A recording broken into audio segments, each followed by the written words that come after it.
세상을 바꾸는 힘. 최영일의 YTN 뉴스 정면 승부.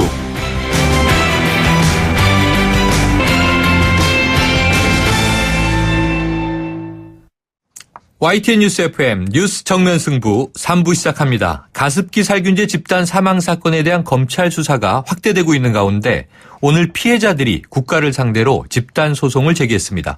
유해 물질로부터 국민을 보호하지 못한 국가의 책임도 따져봐야 한다는 취지인데요.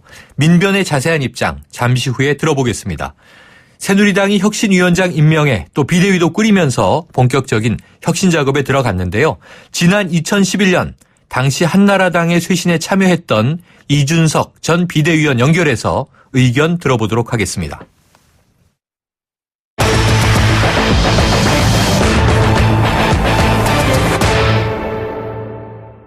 네, 이 가습기 살균제 사태가 여전히 뜨거운 가운데 오늘 436명의 가습기 살균제 피해자들이 국가와 제조 판매업체를 상대로 집단 손해배상을 제기했습니다. 자세한 소식 공동소송 대리인단으로 활동하고 계신 민주사회를 위한 변호사 모임의 최재홍 환경보건위원장 연결해서 들어보겠습니다. 위원장님 나와 계십니까? 예, 안녕하세요. 최재홍 변호사입니다. 네, 안녕하세요. 자, 오늘 오전 민변에서 주최한 가습기 살균제 집단소송 기자회견이 있었는데 위원장님도 그 자리에 계셨나요? 예, 저도 참석해서 같이 있었습니다. 네, 자, 기자회견에서 어떤 이야기가 중요하게 나왔습니까? 예, 우선은 이번에 제기한 원고들 숫자가 전체 436명이라는 것과요. 네. 그중에 피해자분들은 235명입니다. 네. 거기서 사망 피해자는 51명이시고요. 네. 미성년자의 경우에도 63명이고요. 네. 사망한 미성년자가 5명입니다. 아하. 그래서 이 분들의 각각의 이제 피해 금액을 전부 합산한다면 일부 금액이지만 전체 일부 금액만 해서 112억 원을 오늘 청구를 했습니다. 얼마라고요? 112억 원입니다. 112억 원의 금액이 예. 손해배상 금액이 되겠군요. 예, 우선 일부 금액이고요. 네네. 소송 진행 과정에서는 5배 정도 이상 더 증액이 될 예정입니다. 더 늘어나게 된다. 예. 자, 그러면은요, 이 소송에 참여한 피해자들은 이 국가와 기업을 상대로 해서 어떤 법적 책임을 물을 수 있습니까? 예, 우선 기업을 상대로 해서는요, 제조 판매사 22개를 우선 집어넣습니다. 네. 피고로서요.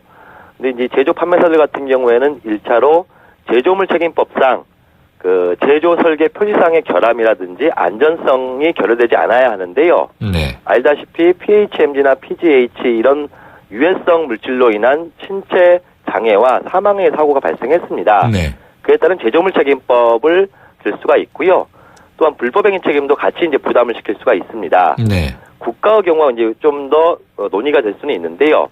국가의 경우에도 그런 유해성이 있다라는 물질에 대해서 자세한 그 검토 과정이라든지 제조 판매사로부터의 추가 증거 자료 또는 신청에 있어서의 타당성을 제대로 판단하지 않고 판매를 허용을 해주고 KC 인증 등을 이제 허가해준 바람에 피해를 확대했다는 측면에서 국가배상 책임도 묻고 들어가고 있습니다. 네. 자, 그런데 이 집단 소송이 원고가 피고의 불법 행위를 입증해야 한다는 점에서 참 어려움이 많다고 들었습니다. 그럼 이 피해자 측에서 피해를 입증할 만한 근거는 있습니까? 예, 그 말씀하신 대로 이제 그 부분이 이제 어려운 부분입니다. 네. 다행히 최근에 검찰 조사 과정에서 밝혀졌듯이 PHMG나 PGH 성분을 사용한 가습기 살균제는 폐 질환에 직접적 인과관계가 있다라는 부분이 나왔습니다. 네. 또 그런 부분을 알고서도 제조했다는 부분도 나오고 있고요. 네. 근데 문제는 그렇지 않은 CMIT 성분과 MIT 성분 또는 기타 성분으로 만들어진 가습기 살균제의 유해성 또 그로 인한 폐질환 발병 가능성이 이제 쟁점이 될 겁니다. 네. 그 부분은 저희 대리인단 쪽에서 법원 재판 과정을 통해서 관련 전문가들과 함께 밝혀내고자 하는 바입니다. 네. 자, 다시 한번 이 민변 측에서 예상하는 피해 금액이 어느 정도인지 여쭤보면 어떻습니까? 우선 청구 금액은 112억 정도가 들어갔는데요. 네. 최소한 500억 정도가 되지는 않을까 이렇게 우선은 추측은 해보고 있습니다. 그러면 그게 이제 최대 규모 정도로 추정하면 될까요? 예, 그렇게 될 것 같습니다. 네. 자, 우리나라에서 이번처럼 대규모로 이 손해배상을 제기한 건 처음이라고 들었습니다. 맞나요? 그렇지는 않습니다. 네네. 우선은 이제 공항 소음 사건 같은 경우에도 대다수 인원들 많게는 1,000명 가까이 소송이 들어간 경우도 있고요. 비료 담합 사건 같은 경우에는 10,000명이 넘는 그 농부들이 원고로 들어와서 소송을 제기한 바도 있습니다. 네네. 그러면은 이제 이 군 비행장 관련 소송 예. 1,000여 명, 예. 그리고 비료 쪽은 10,000여 명. 예. 그 사례들의 경우에는 결과들이 판결이 나왔나요? 네, 군 비행장 같은 경우에는 전국적으로 일반 공항과 합쳐서요. 네. 한 30건 정도의 판결들이 나온 바가 있습니다. 네네. 그리고 아직 비료 사건은 지금도 진행 중에 있고요. 아, 그렇군요. 예. 자, 환경부에서는요, 이 손해배상 책임은 손해배상으로 해결하라. 즉, 개별 소송으로 풀어야 한다. 이런 입장인 것 같은데. 예. 자, 5년 전에도 이런 입장이 나왔었다면서요. 예, 맞습니다. 어떻게 보십니까? 환경부가 그런 말을 하는 것은 피해자들에 대한 그 사과부터 먼저 해야 될 거라고 생각을 하고요. 네. 1차적으로 개별 소송으로 풀어야 될 수 없는 건입니다. 네. 환경부도 현재 주무부서가 되어 있는 성면 피해자 구제법이라고 있습니다. 네. 동일하게 성면으로 인해서 폐 질환 등을 입은 피해자들을 구제하기 위한 법률인데요. 네. 만약에 지금 환경부의 입장과 동일하다면 성면 피해자 구제법도 그런 특별법으로 해결할 것이 아니라 성면 피해자가 성면 제조 공장, 성면 광산을 상대로 개별적으로 소송을 진행했어야 됩니다. 네네. 근데 그런 점에 대해서는 성면 피해자 구제법을 만들어 놓고 지금에 와서 가습기 살균제 피해자에 대해서는 개별 소송으로 해라고 한다는 것은 자신들의 책임을 희석시키기 위한 그러한 주장에 불과한 것이라고 판단합니다. 네. 자, 제가 왜 자꾸 이제 금액을 여쭤봤냐면요. 예. 지금 이번 소송 금액이 112억, 그리고 이제 규모가 커지면 500억 정도가 될 것이다. 예. 그런데 지금 뭐 400명이 넘는 이제 이 집단 소송 아닙니까? 예, 맞습니다. 오늘 아침에 제가 외신을 보니까 이 존슨앤존슨에 대한 미국 법원의 판결이 나왔던데 예. 이 난소암을 유발할 수 있다는 그 화장품, 제품을 장기간 사용한 경우에 예. 이 60대 할머니한테 예. 620억의 판결이 내려졌더라고요. 예, 맞습니다. 근데 57억 원이 그 직접 피해에 대한 거고 예. 나머지 약 560억 원이 제대로 정보를 소비자에게 전달하지 않은 죄에 대한 징벌적 배상이었어요. 예. 우리나라는 지금 징벌적 손해배상 이게 불가능한 건가요? 그렇진 않습니다. 네. 지금 현재 우리나라에서도 하도급법 하에서는 징벌적 손해배상 제도를 인정을 하고 있고요. 네. 300가지의 징벌적 손해배상 금액이 지금 제도가 돼 있습니다. 네. 지금 이제 징벌적 손해배상에 대해서 특히 환경부가 영미법계의 제도이기 때문에 대륙법계인 국내법 하에서는 맞지 않는다라는 얘기를 한 바가 있습니다. 네. 근데 그게 말이 안 되는 것이 첫 번째 하도급 공정에 관한 법률상에서 이미 도입이 된 제도이고요. 네. 징벌적 손해배상 제도는 그 제도 도입을 통해서 각 개별 기업들이 소비자, 국민들에게 가할 수 있는 유해성 물질들에 대해서 사전 예방 조치로서 철저한 관리를 해라는 취지의 제도이기 때문에 네. 징벌적 손해배상 제도는 특별히 더 필요하다고 보여지고요. 네. 더 문제는 환경과 인권 침해적 사건들입니다. 이 부분들은 인과관계를 입증하기도 어렵고 인정된다 하더라도 그 금액이 적을 수가 있습니다. 네. 그런 측면에서는 가해 기업들에 있어서 사전 예방 조치 수단을 더 철저하게 강구하도록 하자는 그런 측면에서의 징벌적 손해배상 제도는 도입돼야 될 것이고 국내법 체계와 아무런 그 상충되는 문제는 없다라고 보입니다. 그래서 지금 이게 생명은 다 똑같은 생명인데 말이죠. 예. 이 미국에서는 돌아가신 분 한 분은 820억 한 분에 대해서요. 예. 또 지금 이제 앓고 계신 분은 620억. 그런데 우리는 지금 400명이 넘는 집단 소송인데 최대 규모가 500억. 그리고 일전에 5년 만에 옥시 대표가 사과하면서는 1, 2등급 이 피해자를 대상으로 해서 한 100억 원 정도를 예. 지원하겠다는 얘기가 나오지 않았습니까? 예, 맞습니다. 나라마다 금액이 많이 달라서요. 예. 자, 그러면은 이 지금 상충되지 않는다고 말씀하셨으니까 예. 그럼 지금 상태로 승소를 확신하시는 건가요? 아니면은 아까 성면의 경우처럼 예. 이 옥시 혹은 이 가습기 살균제 예. 특별법이 필요한 건가요? 지금 상태에서도 1, 2단계 피해 등급을 받으신 분들에 대해서는 어느 정도 승소 가능성이 높다라고 보여집니다. 네. 그런데 이제 문제는 정부에서 3, 4등급이라고 판단하신 분들과 네.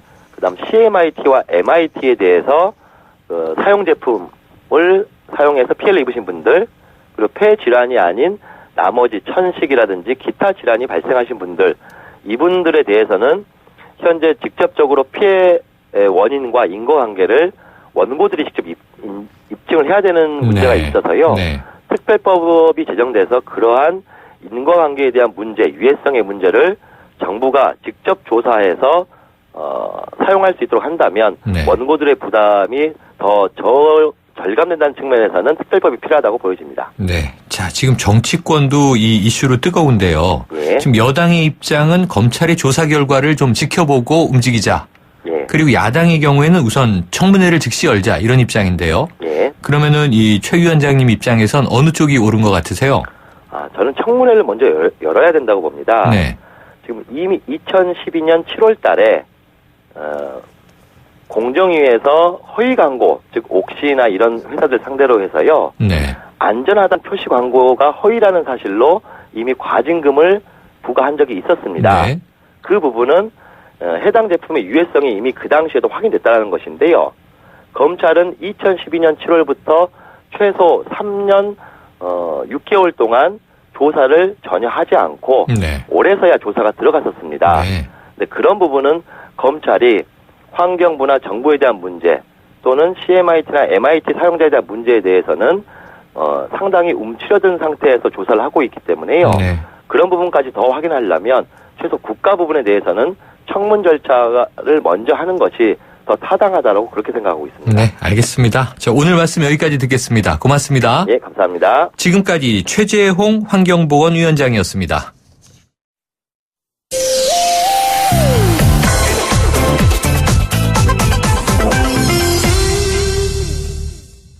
새누리당이 혁신위원장에 김용태 의원을 임명하고 쇄신 작업에 박차를 가하고 있습니다. 지난 2011년 새누리당이 한나라당이던 시절의 비대위와 비교해본다면 어떤 차이가 있을까요? 이 관련 이야기를 이준석 전 한나라당 비대위원과 전화 연결해서 한번 이야기 나눠보겠습니다. 나와 계십니까? 예, 안녕하세요. 네, 안녕하세요. 예. 자, 먼저 이 김용태 의원을 새누리당 혁신위원장에 임명한 것 어떻게 평가하시겠어요? 혁신위원장으로 지금 외부에서 다른 분을 위촉해오기가 쉽지 않은 상태이기 때문에 네. 그 내부에서 위촉할 수밖에 없었고, 김용태 의원님은 상대적으로 새누리당 내에서 젊은 의원이시고 또 네. 그다음에 삼선에 이제 중량감을 가지셨기 때문에 어쩔 수 없는 선택이었다 이런 생각하게 됩니다. 어쩔 수 없는 물론 대중적으로 김용태 의원님이 아직 많이 알려지지 않았기 때문에 그 이력에 대해 가지고 궁금해하시는 분들이 많겠지만 줄곧 개혁적인 성향을 많이 띄우신 분이기 때문에 당내에서는 기대감도 좀 존재하고 있습니다. 그러면은 이전 위원이 바라보시기에 김용태 위원장은 어떤 인물인가요? 원래 많은 분들이 이제 정치권 발탁이나 아니면 그런 과정 속에서 김문수 지사와의 연계를 많이 고민하시는데, 네. 스타일은 좀 제가 봤을 땐 맞진 않는 것 같습니다. 네네. 왜냐하면 김문수 지사님 같은 경우에는 굉장히 이념적인 성향을 강하게 좀 드러내시는 측면이 있는 것 같은데, 좀 김용태 의원님 같은 경우는 굉장히 실용적인 분이고, 그리고 그 후에 건말 잘 맞춰가지고 지역구 관리를 저희 당에서 제일 잘하시는 분으로 소문나 있거든요. 네, 이정현 네. 의원과 쌍벽을 이루는 그런 분으로 소문나 있기 때문에 굉장히 성실하신 분으로 소문나 있습니다. 자, 그런데 지역구는 서울 양천을이고요. 네. 출신은 또 대전 출신이에요. 네. 그렇다면 이게 요즘에 충청권 인사들이 많이 좀 급부상하고 있지 않습니까? 이 네. 지역구도에 좀 영향이 있을까요? 아무래도 수도권, 충청 출신이라는 거는 크게 부각되지 않은 것 같고, 네. 수도권에서, 어쨌든 수도권의 양천을이 원래 김용태 의원이 오시기 전까지는 험지에 속했거든요, 새누리당에서요. 네. 근데 그 지역을 삼선을 하시면서 상당히 서울 민심에 정통하다라는 것을 이번에 평가받은 것이 아닌가, 좀 이런 생각을 할 수밖에 없습니다. 네. 자, 2011년으로 돌아가 보면요. 당시 한나라당도 지금 못지않게 혁신, 쇄신 이제 요구가 압박이 가해지지 않았습니까? 그렇죠. 예. 당시에 이준석 의원이 비대위원으로 정치계에 화려하게 입문했잖아요. 당시와 비교해보면 어떤 생각 드세요? 그 당시 이제 2011년에 결국 아이러니컬하게도 김종인, 이상돈, 이준석 이렇게 외부 인사들 영입해가지고 새누리당이 이제 변화를 꾀했다라는 사후의 평가를 받았는데 지금 보면 이제 외부 인사들이 들어오기 어려운 구조입니다. 네. 왜냐하면 아무래도 정당이 선거를 크게 지고 그리고 또 내년에 또 대선이 나오고 있기 때문에 아마 외부 인사 영입하기가 쉽지 않을 것이고, 그래서 과거처럼 어떤 인물로서 혁신의 이미지를 주기는 좀 어려운 상황이 아닌가 그렇게 생각합니다. 자, 이 의원님, 이 전화기를 조금 입에 가까이 써주시면 좋겠어요. 예. 지금 말씀하시면서 당시의 비대위원 김종인, 이상돈 의원을 언급하시니까 예. 이 두 분은 다 다른 당으로 가서 지금 이제 입성하신 분들이잖아요. 그렇죠. 이준석 전 의원만 지금 새누리당에 남아 계신데, 예. 자 지금 이제 비대위와 혁신이 투트랙으로 나뉘어 있습니다. 예. 그러면 이제 2011년 당시의 비대위를 비교해 보시면 지금 혁신위와 비대위 현재 어떤 쪽이 더 비슷한 역할을 가지고 있나요? 어떤 조직이든지 뭐 이름만 갖고 판단할 수는 없고 돌려봐야 아는 거죠. 네네. 둘 중에 어떤 쪽이 더 개혁적인 성향을 띠게 되고 어떤 쪽이 좀 더 언론이 주목하는 그런 위원회가 될지는 네. 저도 약간 감이 안 잡히긴 합니다만 지금 그런데 혁신의 아젠다가 우선 더 중요하거든요. 네네. 무엇을 어떻게 바꿀 것이냐를 국민들한테 보여줘야 되는데 보통 정당에서 저도 혁신위원장 해봤지만은 보통 이제 공천 룰이나 아니면은 뭐 정당 뭐 당직 체계 이런 것들 외에는 네. 크게 관심을 갖지 않습니다, 정치인들이. 네네. 예, 뭐 그렇기 때문에 이 상황에서 선거가 지금 뭐 다가오는 선거가 없는 상황 속에서 그런 논의들이 과연 체계적으로 진행될 수 있겠냐에 대해 가지고는 조금 회의적이긴 합니다. 네. 지금 다 기간이 2달이라 예. 너무 짧은 것 아니냐, 전당대회까지. 혁신이든 뭐 이 비상대책이든 제대로 낼 수 있겠느냐, 이런 또 이제 우려들도 있는데, 저희가 조금 전에 이 정운천 비대위원을 인터뷰해 보니까, 예. 개파 청산이 핵심이다. 개파 청산하지 않으면 당이 망한다. 이렇게 단언하더라고요. 가능할 걸로 보세요? 저는 개파가 청산된다는 것은 거의 불가능하다고 봅니다. 아하. 뭐 왜냐하면 지금까지 활동해온 것들이 있기 때문에. 네. 다만 이제 주류가 얼마나 비주류에게 그 의견 개진의 공간을 열어주느냐라는 네.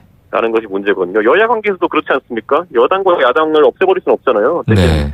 여당이 어떻게 야당과 협치해 나갈 것인가가 중요한 것처럼 당 내에서도 마찬가지 구조가 중요한데 그게 안 되면은 과거에 뭐 친노 패권주의라고 비판하면서 그 떨어져 나갔던 국민의당처럼 굉장히 험악한 상황이 발생할 수 있는 거니까 네. 이번엔 좀 심각성이 좀 과거와는 다른 것 같습니다. 그렇군요. 지금은 그러면 라인, 실세, 누군가요? 라인이요? 네. 지금 뭐 선거가 끝나고 다들 지역구에서 막 있고 이러다 보니까 네. 뭐 그런 것들을 뭐 그런 건 이제 술자리에서 얘기라도 하면서 조금씩 이제 고급 정보들이 나오는 건데 네. 지금 당장 어떤 개파를 강하게 들이밀고 이런 모습은 드러나지 않고 있고요. 다만 네. 과거부터 우리가 인지해왔던 어떤 그 주류 친박계 그리고 또 비박계 정도의 대립 정도가 있는 것 같습니다. 네. 자, 지금 혁신이나 비대위나 돌려봐야 알 것이다. 이렇게 이제 관망을 해 주셨는데, 2011년 당시 활동하실 때로 돌아가 보면요. 당시 예. 김종인 비대위원장이었잖아요. 예. 비대위원이었죠. 예. 비대위원이었죠. 정권을 가지고 좀 외부 간섭 없이 비대위가 꾸려졌었나요, 당시에? 그렇죠. 초기에 이제 그 비대위가 맡아서 한 뒤로 급격하게 이제 지지율이 상승하고 이러다 보니까 당내에서도 좀 믿고 몰아주자라는 분위기가 생겼습니다. 탄력이 이제 생겼군요. 그렇죠. 그래서 그렇게 진행을 했더니만은 근데 하지만 이제 마지막에 이제 뭐 공천이나 이런 걸 놓고 본인의 의사들이 좀 관철이 안 되다 보니까 네네. 김종인 비대위원은 그 당시 사퇴를 했죠. 네네. 그때 왜냐하면 비대위가 저희 비대위 같은 경우는 그 당시에 가장 먼저 했던 일이 뭐냐면 비대위원 전원이 불출마 선언을 해버렸거든요. 네네네. 다른 불필요한 공격을 받지 않기 위해서. 이번에 김종인 대표가 그 민주당 가셔가지고는 비례대표 이제 공천 받으신 게 제 생각엔 아마 그때의 아픈 기억을 생각하시면서 그런 거 아닌가 싶습니다. 네. 그러니까 뭔가 혁신을 쇄신을 하더라도 자기가 맡아서 그걸 뭐 원내에서 지켜나갈 능력이 있어야 되는데 뭐 이렇게 외부 위원으로서 계속 있다 보면은 그게 뭐 유명무실되는 경우가 많기 때문에 이번에는 그래서 약간 그 뭐라 해야 될까요? 원내 인사들로 비대위 혁신위가 꾸려지게 된다면은 제 생각에 그런 책임 정치 형태의 어떤 혁신 좀 기대해 볼 만하다고 봅니다. 네. 제가 뭐 아까 잠깐 이제 뭐 농반 진반 이 실세가 누구냐 이렇게 여쭤봤는데 네. 지금 김용태 혁신위원장이 등장하고 나서 네. 바로 친박계에서는 벌써 볼멘 소리들이 좀 나오고 있습니다. 네. 아까 개파는 사라질 수 없다. 예. 다만 이 주류가 비주류에게 어쩌면 강자가 좀 약자에게 예. 뭐 다수파가 소수파에게 얼만큼 소통의 공간을 열어줄 수 있냐가 중요하다고 말씀하셨는데 예. 김용태 위원장 성공 가능성 어느 정도로 보세요? 지금 김용태 위원장을 놓고 제 생각에 내일 이제 전국위가 열려가지고 그렇죠. 어떻게 추인이 될지 모르겠지만은 네. 이미 약간 반대하는 기류가 감지되고 있습니다. 네네. 네, 그래서 뭐 친박계 초대선 의원들 앞세워가지고 이제 주류에서 좀 반대를 하는 것 같은 이미지인데 이번에 만약에 김용태 위원장이 어떤 다수의 주류의 이제 압박으로 만약에 혁신 과정에서 좀 해야 될 걸 못하게 된다면은 네. 전당대회가 이제 다가오기 때문에 이 당원들도 집단지성이기 때문에 그렇죠. 당원들이 아예 당권 자체를 그러면 이제 혁신을 하겠다는 사람 쪽으로 몰아줄 수 있습니다. 네. 네, 그렇기 때문에 이런 어떤 또다시 친박 책임론이 제도될 수 있기 때문에 아마 친박 중진들도 굉장히 좀 조심스럽게 이 개파 조율을 하지 않을까라는 네. 생각이 드는 건데 이제 약간 친박계 주류 의원들 아시고 계신 것 같은 것이 박근혜 대통령에 대한 지지라는 네. 것이 어느 정도 견고한 수준이 있는데 그 박근혜 대통령에 대한 지지가 과거에는 친박계에 대한 지지와 같았었거든요, 거의. 네네. 그런데 이제는 그 유권자들이 뭐 저만도 저희 지역에서 조금씩 체감합니다만은 박근혜 대통령에 대한 지지와 이제 친박계에 대한 지지가 갈수록 다르게 인식되고 있어요. 네. 그러니까 대통령을 지금까지 올바르게 뭐 지원했느냐, 아니면 대통령의 정치 올바르게 서포트했느냐, 네. 뭐 밀어줬느냐에 대해 가지고 친박계가 한번 이번에 평가를 받을 수도 있기 때문에 네. 제 생각에는 그 부분은 좀 조심스럽게 움직여야 되지 않을까 생각합니다. 그렇군요. 자, 이전 의원님이 이제 고급 정보를 많이 가지고 계신 걸로 알고 있으니까 오늘 뜨거운 이슈 하나 여쭤볼게요. 이 예. 임을 위한 행진곡이 시끄럽지 않습니까? 예. 그런데 보훈처가 오늘 보도자료를 냈잖아요. 예. 일전에 3당 원내대표 회동에서 보면 이 박근혜 대통령은 상당히 좀 이것을 전향적으로 예. 검토하는 것으로 이제 관측이 됐었는데 예. 오늘 결과는 그냥 합창 이 예년과 똑같다. 재창 안 된다. 이렇게 되다 보니까 이게 지금 보훈처가 대통령의 의지와 상관없이 독립적으로 결정한 걸로 보세요? 아니면은 청와대 의견이 반영된 보훈처의 결정으로 보세요? 저는 아무래도 뭐 어쨌든 대통령이 보훈처장에 대해서 임면권을 갖고 있으니까 네. 그 보훈처장은 충분히 대통령의 의사를 매끄럽게 반영해야 될 의무가 있다고 보는데 네. 이번에 그렇게 하진 못한 것 같습니다. 대통령께서 조금 더 뭐라 해야 될까요? 전향적인 방법을 검토하라고 했지만은 원한대로 그대로 간 것을 보면은 네. 그러면은 뭐 네. 대통령 레임덕이라 보고 이러는 시각에서는 뭐 동의하지 않지만은 네. 이건 보훈처장이 좀 자기의 이제 직을 걸고 제 생각에 좀 항명하고 있는 모습이 아닌가. 아. 그러니까 이게 대통령의 레임덕은 아니지만 보훈처장이 직을 걸고 항명하는 모양새일 수 있다.